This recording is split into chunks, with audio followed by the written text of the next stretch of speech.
Hello dear students, Assalamu alaikum. Welcome back to the channel The Physics Kid. I am your tutor Mudassir Bhatt, the physics tutor. तो आज की class में हम बात करेंगे about the questions of current electricity. पिछले class में हमने कुछ क्वेश्चंस डिस्कस किए थे which were from the topic of electrostatics, और आज की क्लास में हम बात करेंगे अबाउट करंट इलेक्ट्रिसिटी के जो PYQs है। ठीक, तो जो पहला क्वेश्चन है वो ये है कि the resistance of a platinum wire at 0 degree centigrade is 2 ohm and 6.8 ohm at 80 degree centigrade. There is temperature coefficient of resistance of the wire is। तो इस क्वेश्चन में हम लोगों को, ये क्वेश्चन जो है नीट 2023 का क्वेश्चन है, लास्ट ईयर का क्वेश्चन है ये। इसमें हमको निकालना है कोफिशिएंट ऑफ रेजिस्टेंस यानी कि अल्फा। हमको दिया गया है कि जो रेजिस्टेंस है, जो टेम्परेचर रेजिस्टेंस है यानी कि 0 डिग्री पे जो रेजिस्टेंस है दैट इज 2 ओम, और जो हमारा 80 डिग्री पे है दैट इज 6.8 ओम। ठीक, और हम लोगों को एक फॉर्मूला पता है कि जो आर टी होता है that is equal to R not plus 1 plus alpha delta T, यानी कि जो डेल्टा टी यहाँ पे है that is change in temperature, delta T that is equal to final temperature minus initial temperature, और वो यहाँ पे क्या है 80 माइनस 0, तो दैट इज 80। तो डेल्टा टी जो है वो 80 है। तो फॉर्मूला है कि आर टी जो है that is equal to R not 1 plus alpha delta T, where RT is the resistance at the final temperature and R naught is the resistance at the 0 degree temperature, right? तो RT जो हमारा that is 6.8, R naught जो है that is 2, 1 plus alpha delta T जो है वो 80 है। तो इस इक्वेशन को जब हम सॉल्व करेंगे तो हमें मिलेगा अल्फा की वैल्यू। तो यहां पे देखेंगे हम, this will be 6.8 divided by 2 equal to 1 plus alpha into 80। तो 2 1s are 2, 2 3s are 6, 2 4s are 8, सो 3.4 ये यहां जाएगा तो -1 equal to alpha into 80। This is 2.4 equal to 80 times of alpha, so alpha will be equal to 2.4 divided by 80 per degree centigrade. तो जो alpha होगा that will be 2.4 divided by 80। तो जब आप इसको सॉल्व करेंगे तो you will get the required answer and that will be near about, इसका जो आंसर आएगा the alpha that will B 0.003, और दैट इज 3 इंटू 10 की power minus 3 per degree centigrade. 3 into 10 to the power 0.03, that is 10 to the power minus 2 per degree centigrade. Option number B, right. तो ये जो question है, इस question में हम लोगों से पूछा गया था कि आपको जो है रेजिस्टेंस गिवन रहेगा। So this question is basically, जैसे मैंने पहले बोला, this question is from NEET 2023। तो रिसेंट क्वेश्चन है, तो यू शुड एक्सपेक्ट क्वेश्चन जो है इस तरह से भी पूछे जा सकते हैं। ऑल्दो आपको ये बेसिक फॉर्मूला लग रहा है, बहुत इजी फॉर्मूला लग रहा है, बट यू शुड एक्सपेक्ट कभी कभी जो है नीट में आसान क्वेश्चन भी पूछे जा सकते हैं। और ये फॉर्मूला आपको याद रखना है that R T is equal to R not into 1 plus alpha delta T. तो यहाँ पे टेम्परेचर को आपको केल्विन में कन्वर्ट करने की जरूरत नहीं है, क्योंकि ऑलरेडी जो ऑप्शंस है, ऑप्शन में जो है पर डिग्री सेंटीग्रेड लिखा गया है, तो you don't need to convert degrees into kelvin. Although जो केल्विन है वो ऐसा यूनिट है, लेकिन यहाँ पे जो ऑप्शंस है, ऑप्शंस हम लोगों को बता रहे हैं कि आंसर जो है वो डिग्री सेंटीग्रेड में आएगा। So given the options are in degree centigrade, तो हम लोग डिग्री सेंटीग्रेड को वैसे का वैसा रखेंगे। और डेल्टा टी होगा यहाँ पे final minus initial, that is 80 minus 0, that is 80। R T is 6.8, that is the final temperature, and R not is 2। तो ये फॉर्मूला यूज करके you will get the answer, that is RT will be R naught into 1 plus alpha delta T, where alpha is the temperature coefficient of resistance। और जो हमने यहाँ पे निकाला है that is 3 into 10 to the power minus 2 per degree centigrade. ठीक, आई hope आपको जो है ये क्वेश्चन समझ में आया होगा। Now will try to solve the next question.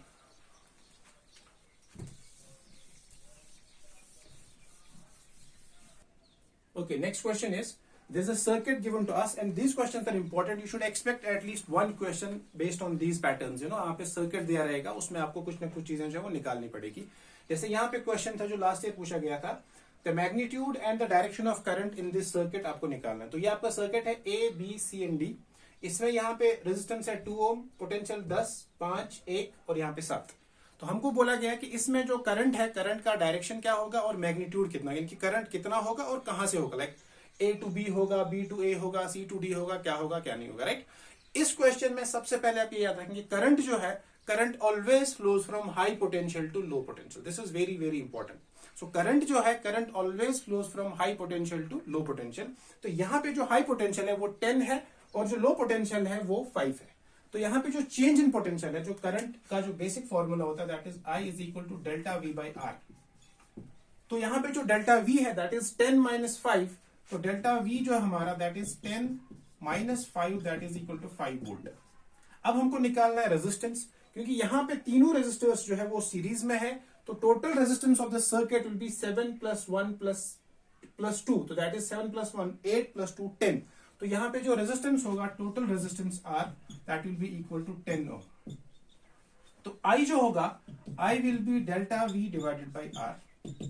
तो डेल्टा वी हमारा 5 है और आर हमारा 10 है, तो दिस इज 0.5 एम्पियर। तो आपका जो करंट का मैग्नीट्यूड है दैट इज 0.5। तो 0.5 एक ही ऑप्शन है, तो आपको डायरेक्शन निकालने की जरूरत भी नहीं है। ऑल्दो अगर दो ऑप्शंस होते, तीन होते, तो जैसे मैंने पहले बोला कि direction of the current is always from high potential to low potential. तो यहाँ पे हाई पोटेंशियल ए साइड से है, लो पोटेंशियल बी साइड से, तो this is A to B, और बीच में पॉइंट ई है, तो it will go from A to B through E, that is A to B through E, right. अब यहाँ पे चारों ऑप्शन जो है वो मैग्नीट्यूड अलग अलग है। तो अगर कभी कभार आपको डायरेक्शन निकालने में प्रॉब्लम आ जाएगा ऐसे क्वेश्चंस में जहां मैग्नीट्यूड डिफरेंट है, तो अगर आप खाली मैग्नीट्यूड निकाल सकते हैं तो आपको डायरेक्शन निकालने की जरूरत नहीं है। जैसे इस वाले केस में हम अगर देखेंगे तो चारों मैग्नीट्यूड जो है वो डिफरेंट है, तो अगर हमें खाली मैग्नीट्यूड पता चल जाएगा तो हमें डायरेक्शन निकालने की जरूरत नहीं पड़ेगी इसमें। बट अगर निकालना भी होगा तो उसके लिए बेसिक जो थंब रूल है वो ये है कि current flows from high potential to low potential. तो high is 10, low is 5, it will go from 10 to 5, that is from A to B, and that is through E, right? So ये इसका answer है, right? So now we'll move to the next question.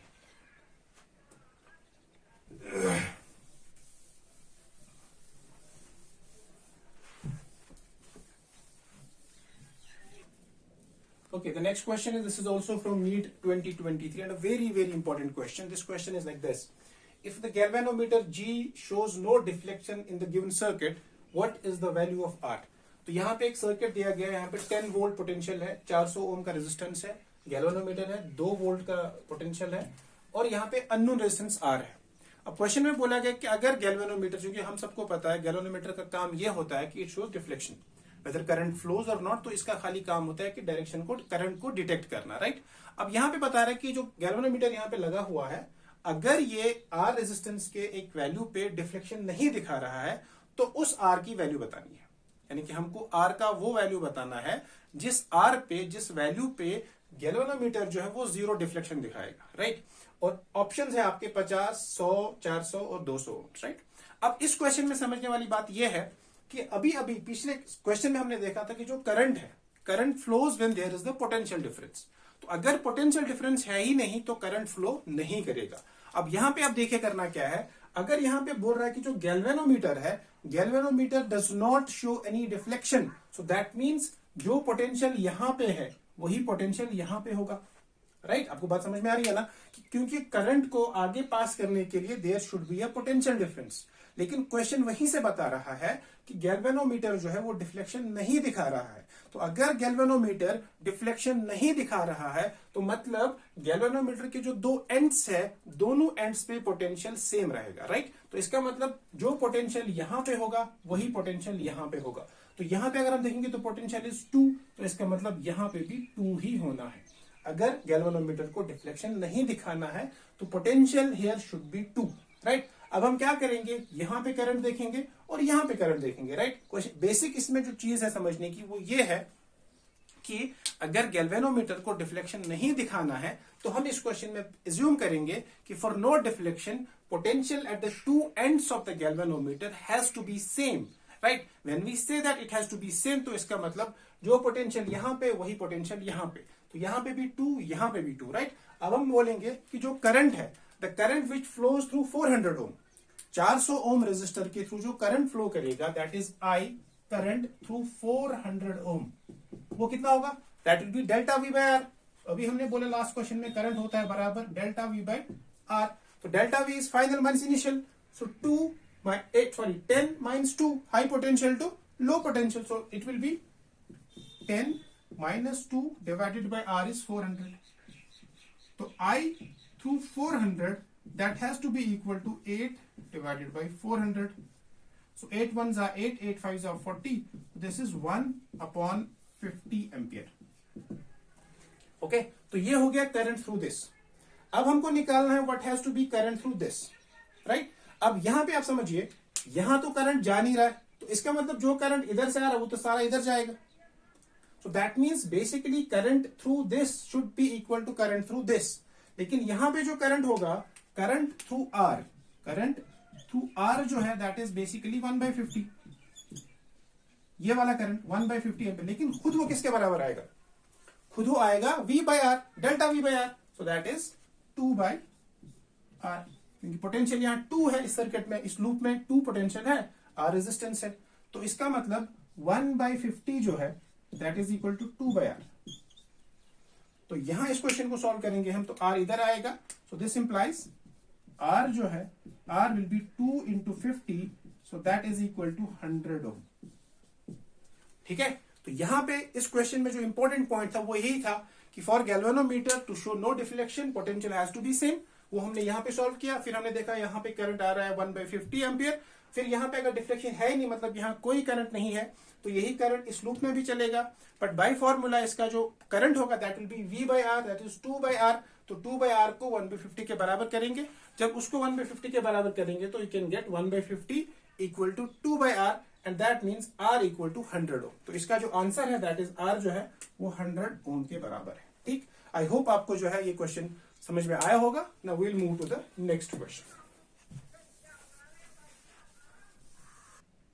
Okay, so next question is, this is also very important question and interesting question है ये question जो है ये भी NEET 2023 में पूछा गया, तो at least I should say you should expect at least 4 questions from current electricity in the NEET examination, right. तो मतलब 16 मार्क्स, तो अगर आपको नीट करंट अच्छे से आता है तो यू शुड एटलीस्ट एक्सपेक्ट कि आपके 16 मार्क्स जो है वो सेफ है, राइट। तो जो नेक्स्ट क्वेश्चन है वो ये है कि वी हैव 10 रेजिस्टर्स और उन सबका जो रेजिस्टेंस है वो कैपिटल आर है। अब इन 10 रेजिस्टर्स को ये क्या करते हैं, ये लोग इनको एक बारी सीरीज में कनेक्ट करते हैं एक बैटरी के साथ, जिसका ईएमएफ, जिसका पोटेंशियल वोल्टेज है वो ई है, और दूसरी बारी में ये लोग इन 10 रेजिस्टर्स को पैरेलल में कनेक्ट करते हैं विद द सेम बैटरी। और क्वेश्चन में खुद ही बताया इन्हें कि जो इंटरनल रेजिस्टेंस है वो नेग्लिजिबल है, यानी कि हम स्मॉल आर को नेग्लेक्ट कर सकते हैं, राइट। और फिर क्वेश्चन हमको ये भी बताया कि जब हम रेजिस्टर्स को सीरीज में कनेक्ट करते हैं तो रेजिस्टेंस जो है वो बढ़ जाता है और करंट जो है वो कम हो जाता है। और जो ही हम रेजिस्टर्स को पैरेलल में कंबाइन करते हैं, पैरेलल में जोड़ते हैं, तो जो करंट रेजिस्टेंस जो है वो कम होता है और करंट जो है वो बढ़ जाता है। तो यही सवाल है यहाँ पे कि पहले इन्होंने 10 रेजिस्टर्स को सीरीज में कनेक्ट किया है, तो करंट की कोई वैल्यू आई होगी, सपोज उसको हम IS बोलेंगे। फिर उसके बाद इन्होंने क्या किया, इन 10 रेजिस्टर्स को उठा के पैरेलल में कनेक्ट किया है, सपोज जो करंट की वैल्यू है वो I पैरेलल है, IP है। अब ये हमको बता रहा है कि जब हमने IP लिया, जब हमने रेजिस्टर्स को पैरेलल में कनेक्ट किया, तो हमारा जो करंट है वो n टाइम्स बढ़ गया। सपोज हम ऐसा बोलेंगे, अगर पहले जो करंट था, लेट्स सपोज सीरीज में 10 एम्पियर करंट था, तो जो पैरेलल वाला है वो n टाइम्स 10 यानी कि 10 टाइम्स n है, राइट। n टाइम्स 10 है, 10 टाइम्स 10 है, राइट। तो दैट मीन्स हमारा जो करंट है पैरेलल में वो n टाइम्स इंक्रीज हो रहा है। और आपसे क्वेश्चन ये पूछा गया है कि आपको बताना है कि n की जो वैल्यू है, न्यूमेरिकल वैल्यू, वो क्या होगी, राइट। तो हम लोग क्या करेंगे, हमको पता है कि जब रेजिस्टर्स सीरीज में होते हैं, सपोज सीरीज कॉम्बिनेशन, सीरीज में जब रेजिस्टर्स होते हैं तो इफेक्टिव रेजिस्टेंस RS होता है बराबर R1 plus R2 plus R3। तो R1 plus R2 plus R3 up to R10, और यहां पे सारे बराबर है, तो मतलब जो सीरीज वाला रेजिस्टेंस होगा that will be 10 times of R, और V हमारे यहाँ पे E है, तो जो सीरीज वाला करंट होगा दैट विल बी, करंट होता है बराबर V/R, so that will be equal to E divided by 10R। तो ये हमारा सीरीज करंट होगा, राइट। अब हम जाएंगे पैरेलल में, तो पैरेलल में वी नो दैट 1/RP होता है बराबर 1/R1 plus 1/R2 up to 1/R10, यहाँ पे 10 है। अब सारे बराबर है, तो 1/RP will be equal to 10 divided by R, तो मतलब जो RP है that will be R divided by 10, alright.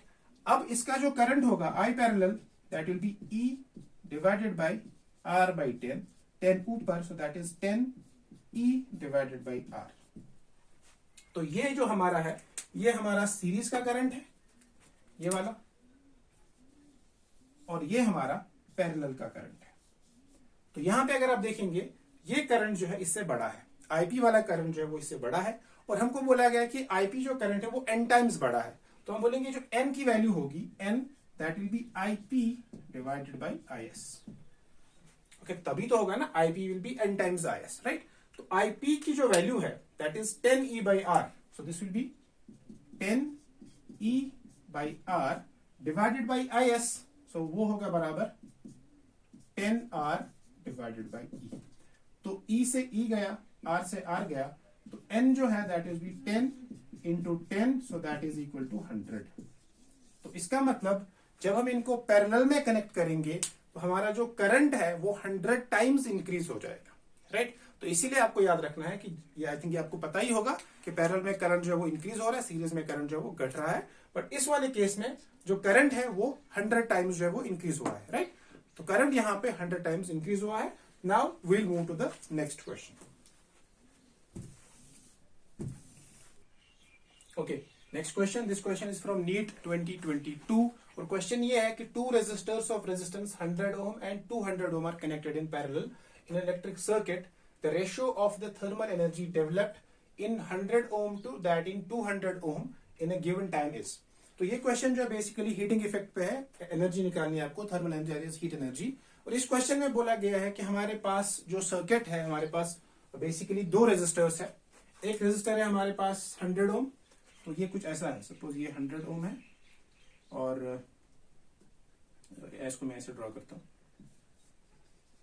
ये एक रेजिस्टर है, ये दूसरा रेजिस्टर है, तो इन दोनों को जो है पैरेलल में कनेक्ट किया गया है, राइट। ये 100 ओम सपोज, और ये 200 ओम।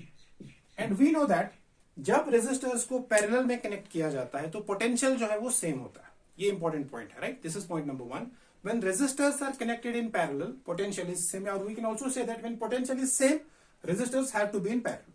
तो यहां पे उन्होंने बोला है कि इनको जो है पैरेलल में कनेक्ट किया गया एक सर्किट के साथ, तो इसका मतलब पोटेंशियल जो है वो सेम होगा यहाँ पे। तो first thing we'll write here is potential जो है, पोटेंशियल इज सेम, राइट।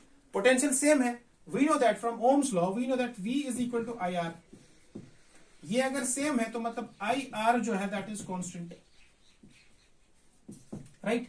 अगर आई आर कॉन्स्टेंट है तो इसका मतलब ये हुआ ना कि I1 R1 has to be equal to I2 R2, right. The current through the first resistor into resistance of the first resistor has to be equal to product of current through the second resistor into the resistance of the second resistor, right. क्योंकि यहां पे potential same है तो I R constant हुआ। I R constant होने का मतलब है कि I1 R1 has to be equal to I2 R2, तीसरा होता तो I3 R3 वगैरह वगैरह, right. We can say IR is constant. तो अगर यहां पे ये दोनों कांस्टेंट है तो I can also write it like this, that I can say I1 divided by I2 is nothing but R2 divided by R1। तो इसका मतलब जो ये वाला रेशियो है this is also important, that is I1 divided by I2 is equal to R2 divided by R1। And we know that heat energy जो होती है H, वो होता है बराबर, H होता है बराबर I स्क्वायर RT, राइट। अब यहां पे इसने बोला है गिवन टाइम T, यानी कि T दोनों में सेम है, तो इसका मतलब जो H1 होगा, H1 will be equal to I1 square R1 square T, जो H2 होगा that will B I2 square R2T। हमको निकालना है H1 अपॉन H2, तो will write H1 divided by H2 equal to I1 square R1 into T divided by I2 square R2T। T से T गया, right. अब यहां पे देखिए आप I1 R1, राइट। अब यहां पे इसको हम थोड़ा सा यहां लिख देते हैं, तो H1 divided by H2 has to be equal to, देखो I1 will be equal to I2 R2 by R1, right. यहां पे I1 R1 is equal to this, तो I1 जो है अगर मैं इस I2 को चाहूं तो I2 को मैं यहां पे भी लिख सकता हूं, ठीक। तो यहां पे मैं इसको ऐसे पुट करूंगा, ऐसे I1 की जगह I2 square R2 square divided by R1 square into R1 divided by I2 square into R2। ये हमारा फॉर्मूला है। तो इसमें क्या होगा, एक R1 कैंसिल हो जाएगा, तो यहां बचेगा I2 square into R2 square divided by R1 R2 into I2 square. तो I2 स्क्वायर कैंसल, एक R2 कैंसल, तो बचा क्या, that is H1 divided by H2 equal to R2 divided by R1। अब R2 की वैल्यू है 200, R1 की value है 100, तो मतलब H1 is to H2 is equal to 200 is to 100, so this is equal to 2 is to 1 और 2/1। तो ये हमारा फाइनल आंसर है, राइट। तो इस क्वेश्चन में आपको क्या करना था, आपको बेसिकली ये इंपॉर्टेंट पॉइंट है सबसे पहले कि इनको जो है पैरेलल में कनेक्ट किया गया है। तो इनको जो है पैरेलल में कनेक्ट किया गया है। जब ये पैरेलल में कनेक्टेड है तो मतलब पोटेंशियल सेम होगा। पोटेंशियल अगर सेम है तो from Ohm's law V is equal to IR, तो IR जो है वो कांस्टेंट है। अगर IR कांस्टेंट है तो I1 R1 equal to I2 R2, फिर यहां से हम I1 या I2 निकाल सकते हैं, हमारी मर्जी। तो हमने यहाँ पे I1 को लिखा इन टर्म्स ऑफ I2, तो फिर जस्ट हमने इसको सॉल्व किया है because H is equal to I square RT, और T दोनों में सेम है तो T पहले ही कैंसिल आउट हो जाएगा। आई होप आपको जो है ये क्वेश्चन समझ में आ गया होगा। Now we'll move to the next question. Okay, so next question is we have a copper wire of length 10 meter and radius 10 to the power minus 2 divided by root of pi has electrical resistance of 10 ohm. The current density in the wire for an electric field strength of 10 volt per meter. तो सबसे पहले हम लिखेंगे कि इस question में जो हमारे पास क्या क्या इंफॉर्मेशन जो है वो गिवन है, राइट, क्योंकि इसमें कुछ वैल्यूज उल्टे पुल्टे हम देखते हैं। सबसे पहले हमारा जो लेंथ है वो 10 मीटर का है। रेडियस जो है that is 10 minus 2 divided by under root of pi. उसके बाद हमारे पास रेजिस्टेंस है R, that is equal to 10 ohm. उसके बाद हमारे पास है electric field, that is equal to 10 volt per metre, और J that is current density, वो हमको निकालना है। ठीक है, this is the given information, right. अब हम यहाँ पे क्या करेंगे, यहाँ पे हम लोग जो है सबसे पहले हम निकालने कोशिश करेंगे एरिया, क्योंकि जो करंट डेंसिटी है J that is equal to I divided by area. तो एरिया निकालने के लिए हमारे पास R तो है, लेकिन we know that area is equal to pi R square, right. तो we can find out area here. तो we can say that area जो है that is equal to pi R square, so this is pi into R square, so this is 10 minus 2 root pi square, तो ये बनेगा pi 10 की power minus 4 divided by pi, तो pi से pi गया, this is 10 to the power minus 4 metre square. Okay, so this means now we can find out easily J. तो J जो है that is I by A, so that is I divided by A is 10 to the power minus 4, or we can say that is 10 to the power 4 times I. अब हमको I निकालना है। I यहाँ पे कहीं नहीं दिया है, and we know that I जो है I is equal to V by R, तो I जो है that is V by R, तो we'll say this is 10 to the power 4 into V divided by R। अब प्रॉब्लम यह है कि V भी नहीं दिया है, बट V को निकालने के लिए हमारे पास E दिया है और L दिया है, एंड वी नो दैट एक फॉर्मूला होता है हमारे पास जो इलेक्ट्रिक फील्ड होता है, this is V upon L, so we can here say that V जो है that is E into L। तो ये फॉर्मूला हम यहां पे इस्तेमाल कर सकते हैं। So we can say J will be equal to 10 to the power 4 into V की जगह I can write EL, so this is 10 to the power 4 into E into L divided by R। Now see, R is given, E is given, L is given. So now we can put the values and get the required answer. तो J जो होगा that will be equal to 10 की power 4 into E. E is 10, L that is also 10, R that is also 10. So this is 10 and 10 will go. So J जो है that is 10 to the power 5 current ampere meter square. ठीक, so 10 to the power 5. इस question में हमने क्या किया, basically इस question में हमने यहां पे हमको निकालना था करंट डेंसिटी, राइट। तो करंट डेंसिटी, तो करंट डेंसिटी होता है बराबर करंट डिवाइडेड बाय एरिया। तो करंट को निकालने के लिए हमको करना था V बाई R, V को निकालने के लिए we put E into L, right. तो ये कुछ फॉर्मूला से फॉर्मूला निकाल के हम लोगों ने इसको कैलकुलेट किया है। अगर आप चाहे तो इसका एक और तरीका है सॉल्व करने का, वो ये है कि J होता है बराबर सिग्मा E, ओम्स लॉ का दूसरा फॉर्म, और सिग्मा होता है बराबर 1 upon rho, right, and R होता है बराबर rho L by A, so rho will be equal to R A by L। तो अगर आप चाहे तो यहां से भी इसको इस्तेमाल कर सकते हैं, यूज कर सकते हैं, बट चूंकि क्वेश्चन में E दिया था, L दिया था, तो तो इसलिए हमने उन इक्वेशंस, उन वैल्यूज को यूज करके, उन वेरिएबल्स को इस्तेमाल करके ये फॉर्मूला जो है ऐसे इसको सॉल्व किया है। बट शॉर्टकट के लिए हम ऐसे भी इस क्वेश्चन को सॉल्व कर सकते हैं, क्योंकि E is given to us, तो सिग्मा होता है 1 बाय रो हम यहां से निकाल सकते हैं, resistance is equal to rho L by A. तो वहां से भी आप जो इस क्वेश्चन को ट्राई कर सकते हैं, you can try and see, answer जो बिल्कुल सेम होगा। तो अगर आपको ये अच्छा लगे तो ऐसे सॉल्व करिए, ये अच्छा लगा तो ऐसे सॉल्व करिए, depends on you, but answer जो है वो सेम आना चाहिए, और ऐसे करेंगे तो आएगा, राइट। तो इसमें आप जो है ये चीजें सॉल्व करनी थी, और रेडियस वगैरह को उनको पुट करके you can get the answer, right. I hope आपको जो है ये क्वेश्चन समझ में आया होगा। Now we will move to the next question. Okay, so next question is, this is question number 7। Question number 7 में हमें एक सर्किट दिया गया है, ये एक सर्किट है A to B, यहाँ पे I1 R1, I2 R2, I3 R3।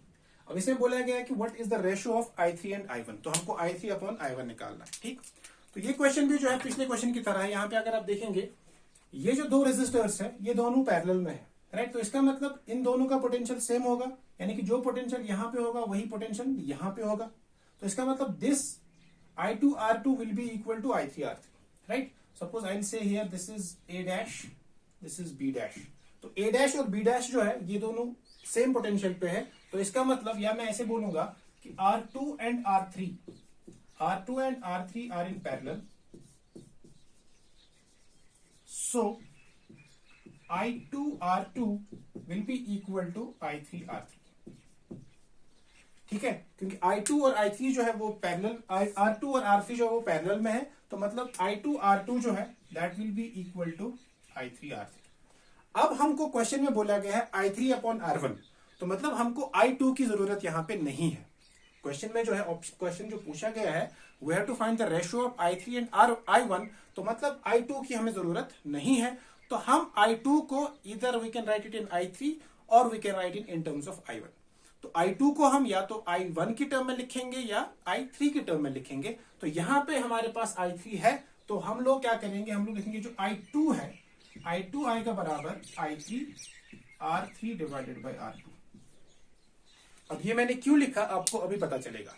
तो यहां से I2 R2 equal to I3 R3, तो मतलब I2 जो है that is I3 divided by R3 R2। अब यहां पे आप देखिए कि जो करंट है, जो करंट यहां पे आ रहा है दैट इज I1, उसी करंट के दो ब्रांचेस हो रहे हैं ऐसे, राइट। पहले करंट ऐसे आ रहा था I1, और यहां इसके दो हिस्से हो रहे हैं I2 I3, राइट। तो जो करंट पीछे से आ रहा है उसी करंट के दो हिस्से हो रहे हैं। That means we can say that कि जो करंट I1 है, जो करंट I1 है that is equal to I2 plus I3। जो करंट I1 है that is equal to I2 plus I3। अब I2 जो है उसको ये लिखा है, तो हम यहां पे लिख सकते हैं कि जो I1 है that will be equal to I2 की जगह आई कैन से I3 R3 divided by R2 plus I3। अब यहां पे मैं I3 को कॉमन ले सकता हूं, तो this is R3 divided by R2 plus 1, right. तो दैट मीन्स I1 जो है that is equal to I3 R3 plus R2 divided by R2, ठीक। तो इसका मतलब ये हुआ कि I1 divided by I3 equal to R3 plus R2 divided by R2। लेकिन हमको निकालना है I3 बाई R1, तो हम इसका रेसिप्रोकल लेंगे, तो this implies I3 divided by I1 is equal to R2 divided by R2 plus R3। I3 divided by I1 जो हमको निकालना है that is equal to R2 divided by R2 plus R3, R2 divided by R2 plus R3। This is the correct option, ठीक। इस question में हमने दो basic चीजें जो है वो इस्तेमाल की है, वो ये कि पहले रेजिस्टर्स जो अगर पैरेलल में है तो पोटेंशियल सेम होगा, तो मतलब product of I into R has to be constant, जो हमने पिछले क्वेश्चन में भी एक यूज किया है। तो इसका मतलब I2 R2 has to be equal to I3 R3, number 1। Number 2, हमने करंट कंजर्वेशन इस्तेमाल किया है। जो करंट यहां से आ रहा है उसी करंट के दो हिस्से हो रहे हैं। करंट पहले ऐसे आ रहा था, फिर वो दो ब्रांचेस में डिवाइड हो रहा है। पानी अगर कहीं से आ रहा है तो बीच में उसकी दो छोटी छोटी नदियां बन रही है, तो जितना पानी पीछे से आएगा उतना ही पानी उन दो नदियों में बट जाएगा। तो यहाँ पे भी जितना करंट यहां से आ रहा है वही करंट इन दो ब्रांचेस में बट रहा है, तो मतलब I1 जो है वो I2 प्लस I3 के बराबर है। तो I1 जो है वो I2 प्लस I3 के बराबर है, तो वही हमने यहाँ पे इस्तेमाल किया है, ठीक। तो आई होप आपको जो है ये क्वेश्चन समझ में आ गया होगा। Now we'll move to the next question. Okay, तो next question is we have to find the equivalent resistance from A to B. R A B हमको निकालना है। तो ये रेजिस्टेंस दिए गए हैं, ये 4 ओम 4 ओम 8 8 एंड 6। तो इसका हमें इक्विवेलेंट रेजिस्टेंस निकालना है। बहुत ही आसान सा क्वेश्चन है, बट यू शुड एक्सपेक्ट, जैसे मैंने पहले भी बोला है कि you should expect at times easy questions in NEET also, right. तो यहाँ पे अगर हम देखेंगे ये और ये, राइट, इसको सॉल्व करने के डिफरेंट तरीके हैं, बट हम भी एक तरीका फॉलो करेंगे। तो ये और ये अगर देखेंगे तो ये दोनों सीरीज में है। Suppose this is 1 2 3 4 and 5। तो 1 2 एंड 3, 2 एंड 3 जो है ये दोनों सीरीज में है। तो R2 3, तो इन दोनों का जो इक्विवेलेंट होगा that is 4 plus 8, so that will B 12। तो इन दोनों के बदले आई कैन पुट 12। तो कुछ सर्किट हमारा जो है वो कुछ ऐसा बनेगा।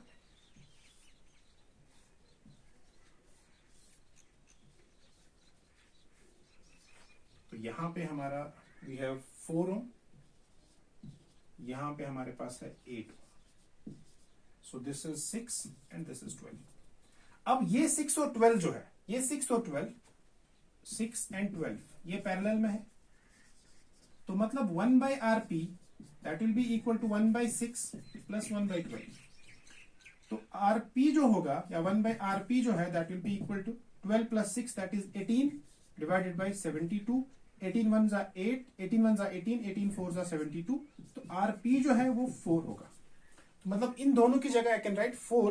तो सर्किट जो है वो कुछ ऐसा बनेगा। This will be resistor number 1, ये हमारा दूसरा होगा और ये हमारा तीसरा होगा।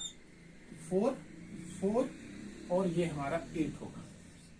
तो अब ये तीनों जो है ये पैरेलल में, this is A, this is B, this is A, this is B. तो ए टू बी अब हमने इसको 3 रेजिस्टर्स में डिवाइड किया है, ब्रेक किया है। ठीक, पहले हमारे पास थे 1 2 3 4 5। तो इन दोनों का इक्विवेलेंट, क्योंकि दोनों सीरीज में है तो 12 आएगा। फिर 12 और ये 6 पैरेलल में है तो इसका इक्विवेलेंट हमारा 4 आएगा। फिर 4 और ये बाकी दो, ये तीनों जो है वो सीरीज में है। तो 4 plus 4 plus 8, 4 plus 4 is 8, 8 plus 8 is 16। तो हमारा जो RAB आएगा that is equivalent resistance from A to B is nothing but 4 plus 4 plus 8 that is equal to 16 ohm. तो this is the correct option. तो जब भी आपको ऐसा सवाल मिलेगा तो you just have to take care कि कौन सा कॉम्बिनेशन सीरीज में है और कौन सा कॉम्बिनेशन पैरेलल कॉम्बिनेशन बनेगा। तो इनको आपको फर्स्ट स्टेप में सॉल्व करने की कोशिश करनी है ताकि क्वेश्चन जो है वो इजी हो जाएगा। और इसमें जो नंबर ऑफ रेजिस्टर्स है वो जितना कम हो सके उतना आपके लिए अच्छा है। और उससे आप जो है यू कैन इजीली फाइंड कि लास्ट में जो आपका कॉम्बिनेशन बचता है वो सीरीज है, पैरेलल है या दोनों का कॉम्बिनेशन है, राइट। तो आई होप आपको जो है ये क्वेश्चन समझ में आया होगा। Now will see the next question.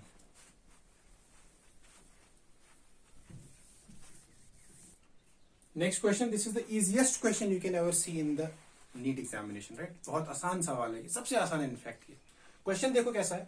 Question में बोला गया है कि 2 solid conductors are made up of same material. तो दोनों जो है वो एक ही मटेरियल के बने हुए हैं, right. Number 1, this is number 1 point.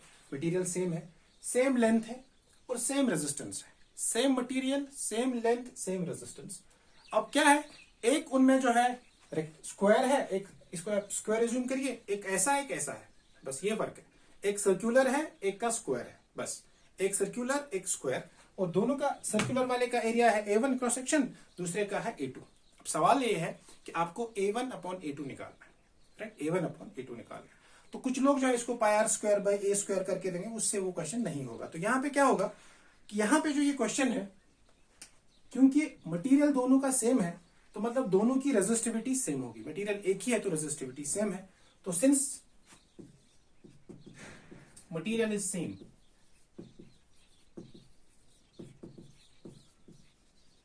So ρ1 equal to ρ2 equal to ρ। Length दोनों का सेम है, L1 is equal to L2 is equal to L। Resistance दोनों का सेम है, R। ओके, एंड R होता है बराबर rho L by A. R is equal to rho L by A. Resistance का बेसिक फॉर्मूला, जब आप इलेक्ट्रोस्टैटिक्स पढ़ते हैं या रेजिस्टेंस पर करंट पढ़ते हैं तो करंट का जो basic formula V is equal to IR, where R is the resistance. फिर हम बोलते हैं रेजिस्टेंस जो है वो होता है बराबर रो L बाई ए, फिर rho is the property of the material जिसको रेजिस्टिविटी बोलते हैं, L is the length, A is the area of cross section, right. अब यहां पे जो एरिया ऑफ क्रॉस सेक्शन है that is equal to rho L/R। ठीक है, अब यहां पे जो है हमको निकालना है A1/A2, A1/A2। तो हम यहां पे बोलेंगे कि जो A1/A2 होगा that will be ρ1 L1 R1 divided by ρ2 L2 R2। Simple, क्योंकि इसका बेसिक फॉर्मूला, हमने कोई इसमें physics apply, rocket science apply नहीं किया है। बेसिक हमने फिजिक्स का एक फॉर्मूला उठाया, उसको यहां पे डाल के उसको इस्तेमाल करने की कोशिश कर रहे हैं, राइट। तो A1/A2 ये होगा बराबर ρ1 L1 R1। अब ये R2 ऊपर, ρ2 L2 नीचे। अब ρ1 ρ2 बराबर, तो ρ1 ρ2 कैंसिल, राइट। आई यूज अनदर पेन, ठीक है। तो ρ1 ρ2 बराबर, तो ρ1 ρ2 कैंसिल, L1 L2 बराबर L1 L2 cancel, R1 R2 बराबर कैंसिल। तो इसका मतलब A1/A2 is nothing but 1. A1/A2 is nothing but 1. So this is the correct option, option number B. तो इसमें आपको सबसे पहले रेजिस्टेंस का बेसिक फॉर्मूला याद करना है और फिर देखना है कौन सी चीज जो है वो किसके बराबर है। You just have to put the values and get the answer. Now we'll move to the next question. Okay, so this is a very interesting question and the question is like this. We have 6 bulbs which are connected as 6 bulbs हमारे पास है जिनको ऐसे connect किया गया है। This is 1 2 3 4 5 6। अब इसमें जो है दो सेक्शंस है, A सेक्शन और B सेक्शन, राइट। अब हमको बताना है, इसमें इंटरनल रेजिस्टेंस को जीरो माना गया है। हमको बताना है what is the ratio of power consumed when all the bulbs are glowing, जब सारे बल्ब्स जो है 6 के 6 ग्लो करेंगे। दूसरा केस ये है कि when 2 bulbs from section A and 1 bulb from section B are glowing, तब क्या होगा, राइट। दैट मीन्स पहले जो हमको रेशियो पावर निकालना है, power for 6 bulbs glowing, right. दूसरा हमको निकालना है कि इसमें से 2 और इसमें से 1, तो फिर उन दोनों का हमको रेशियो निकालना है, राइट। तो हम लोग क्या करेंगे, अगर आप देखेंगे यहाँ पे ये फर्स्ट केस है, फर्स्ट केस होगा when all bulbs are glowing, all bulbs are glowing. तो ये हमारा ई है बैटरी, राइट। अब यहां पे क्या होगा, ये तीनों पैरेलल में है, ये तीनों पैरेलल में है, तीनों का R R R R R R. तो अगर ये तीनों पैरेलल में है तो इक्विवेलेंट रेजिस्टेंस होगा कितना, आर इक्विवेलेंट, तो वो होगा R/3 ए में। तो बी में भी क्या होगा, R/3। आपको समझ आ रहा है ना, क्योंकि ये तीनों पैरेलल में है तो R R R 1/RP is equal to 1/R1 plus 1/R2 plus 1/R3 that is 3/R। तो आर इक्विवेलेंट होगा R/3। सिमिलरली ये तीन भी पैरेलल में है तो इनका भी R/3 होगा। अब जब ये दोनों A और B खुद सीरीज में है तो जो नेट रेजिस्टेंस होगा RAB equivalent that will B R/3 plus R/3, so that will be 2 times of R/3। ये हमारा होगा पहला रेजिस्टेंस, राइट, 2R/3। ये कब है, जब सारे के सारे बल्ब्स जो ग्लो कर रहे हैं, राइट। सेकेंड केस में क्या होगा, सेकेंड केस में यहां से 2 बल्ब्स ग्लो करेंगे, यहां से 1, तो डायग्राम कुछ ऐसा बनेगा।